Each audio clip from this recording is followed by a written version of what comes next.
नमस्कार. मी निलाक्षी काळेसालके, संस्थापिका मातृगंध पुणे. आपुल्या घरात हाल सोसते मराठी हा माझा लेख 27 फेब्रुवारी 2024 ला मराठी भाषा गौरव दिनाच्या निमित्तानं सकाळ मुंबईनं प्रकाशित केला होता. त्याचं आज वाचन तुमच्यापर्यंत पोहोचवतेय. आज मराठी भाषा गौरव दिवस.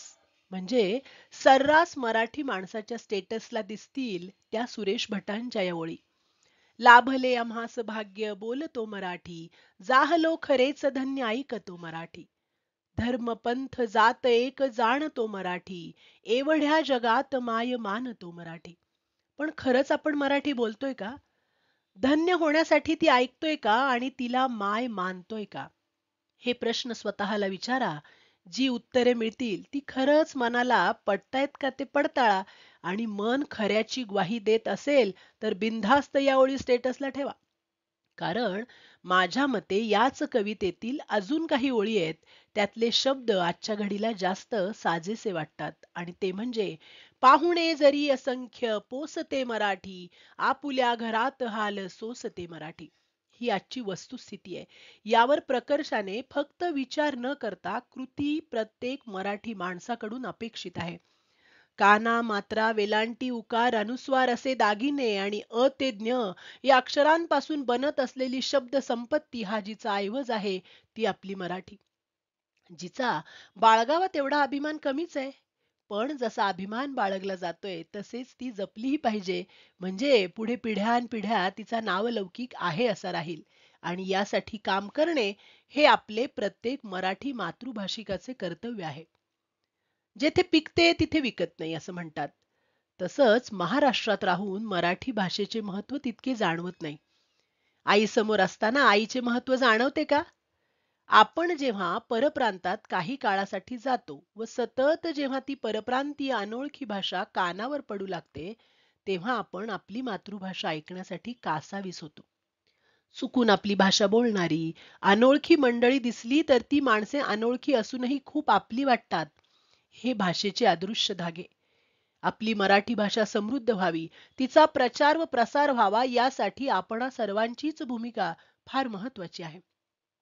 आजची आपली तरुण पिढी, त्यांची सेलिब्रेट करण्याची वृत्ती, त्यांचे माहिती तंत्रज्ञानावरील प्रेम, करमणूक प्रधान समाज रचना, दिनविशेष असे बिंदू लक्षात घेता हा कार्यक्रम सहज शक्य आहे असे मला वाटते. त्यात जेवढी कृतीशील भर घालता येईल तेवढे उत्तमच. मराठीतील आद्य ग्रंथ म्हणून ज्ञानेश्वरीचा उल्लेख होतो. त्यातही मातृभाषेबद्दल असणारा आदरभाव व्यक्त करताना ज्ञानेश्वर म्हणतात, माझा मराठीची बोलू कवतुके, परी अमृता तेही पैजेसी जिंके. काळ बदलतोय. जिल्हा परिषदेच्या शाळेत सुद्धा शिक्षणाचा दर्जा सुधारतोय, हे आश्वासक उदाहरण आहे. अनेक शिक्षक तज्ज्ञांनी सांगितले आहे की मातृभाषेतून मूल लवकर शिकते. कारण लहानपणापासून मातृभाषेमध्ये शिकल्याने आपले विचार व्यक्त करणे सोपे जाते. मातृभाषा ही ज्ञानभाषा झाली तर शिक्षण सुलभ होईल. यासाठी अच्युत गोडबोले यांनी किती निरनिराळे विषय मराठी पुस्तक रूपात आणले आहेत हे आपणास ज्ञात आहेच. याचा अर्थ असा नाही की परकीय भाषा शिकू नये. परकीय भाषा जरूर शिकाव्यात, या भाषांचा आदर करावा.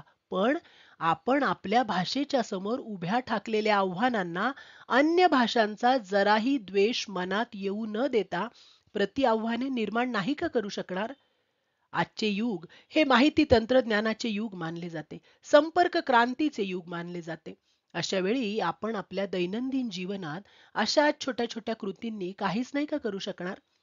भाषेच्या जाज्वल्य नाही तरी किमान मनस्वी अभिमानातून आपण किमान एखादी तरी कृती नाही का फुलवू शकणार? भाषेसाठी सर्वस्वाचा त्याग करणाऱ्या सक्रिय कार्यकर्त्यांना आपल्या परीने नाही का सहकार्य करू शकणार? मला वाटतं की हे फारसं अशक्य नाही. उलट या कृतींनी आपल्यालाच अल्प योगदान दिल्याचे समाधान लाभू शकेल. आज मराठी भाषा गौरव दिवस. वर्षातून एक दिवस सगळ्यांना शुभेच्छा देऊन तो दिवस साजरा करावा इतकी तोकडी भाषा आहे का आपली? तर नक्कीच नाही. सर्वप्रथम जसे आईला कधी विसरू नये तसेच मातृभाषेलाही कधी विसरू नये. सर्व मराठी जनांना माझे एवढेच सांगणे आहे, या स्पर्धात्मक युगात तुमची मुले इंग्रजी माध्यमात घाला, पण तेवढीच फ्लुएन्सी त्यांच्या मराठी बोलण्यातूनही जाणवू द्या.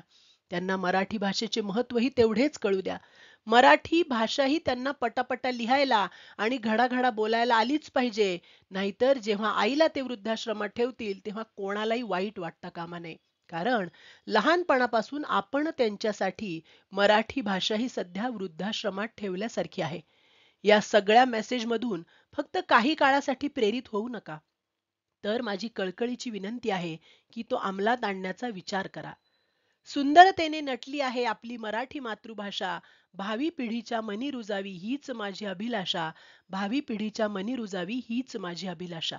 धन्यवाद.